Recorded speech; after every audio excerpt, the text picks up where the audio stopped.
Dă-te în pizda, mătii. Ali, să aici, nu mă vezi.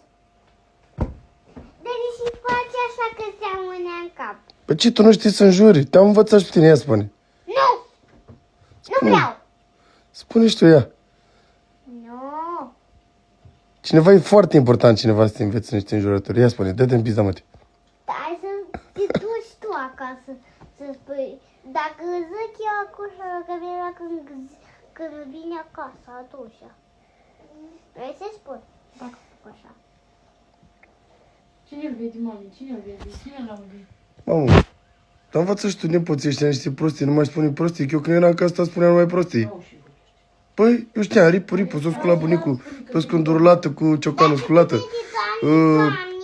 Mai știu, ia auzi, ce faci moșule Picasso? Mă chinui la urață. Nu le știi? Poveștile astea, că eu le știam. Zi, mami.